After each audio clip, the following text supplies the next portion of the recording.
Shut it. Here's a true story about a young lad named John. Just a local farm boy, but there was something special about the lad. A glint in his eye, a fire in his belly, a spring in his step. And one day, he went for a walk. Now this walk began when his father died. The year was 1819, and he was just 14 years old. Bereavement counselling. Well, these were the days when young boys were sent into the fields. The mills, the mines, tough times. But young John was smart enough to be lucky. His father's farm, where he was born and raised, was sold, and the proceeds used to open a grocer's. Big responsibility for the wee lad. His own shop in Kilmarnock, with his name on the door, John Walker, or Johnny, as the world now knows him. Back then, all grocers stocked a range of local single malts, but they could be a wee bit inconsistent.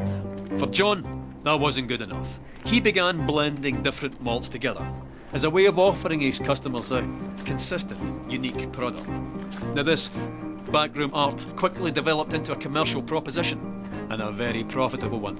And because there's nothing like a commercial proposition to stir the Scottish heart, it grew quickly into an industry filled with ambitious entrepreneur distillers.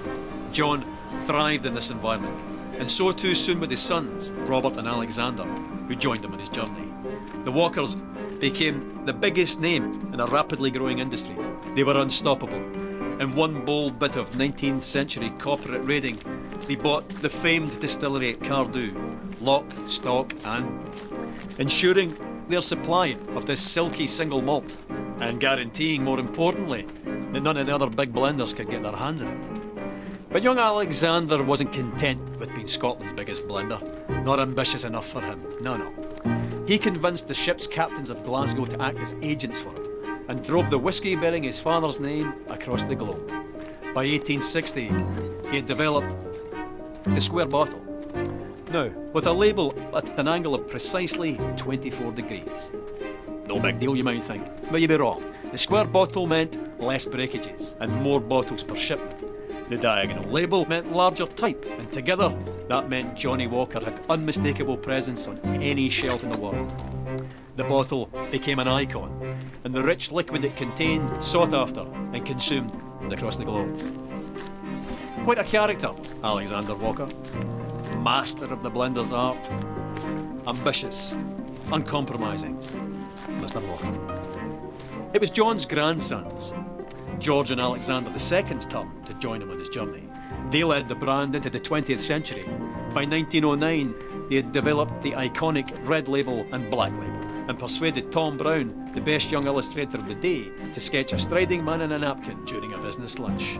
In the stroke of a pen, the Victorian grocer was transformed into an Edwardian dandy. By 1920, Johnny's walk had taken him through 120 countries, and he continued walking through the brand's advertising over the next 50 years, into the fabric of global culture, deep into the dark hearts of several wars, to the pleasure palaces of the aristocracy, immortalised by screen legends, celebrated by filmmakers, singers, songwriters, novelists, shoulder to shoulder with the great sportsmen of the age, winning countless international awards for quality, and even being awarded the Royal Warrant by King George V.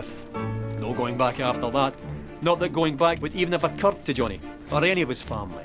By the end of the 20th century, the familiar red label and black label were joined by the green label, the gold label, and the grandest of them all, Johnny Walker Blue Label. By the beginning of the 21st century, Johnny Walker wasn't just the world's biggest whiskey brand, but an international symbol of progress. The brand's keep walking mantra, adopted by pro-democracy protesters and parliamentary speechwriters.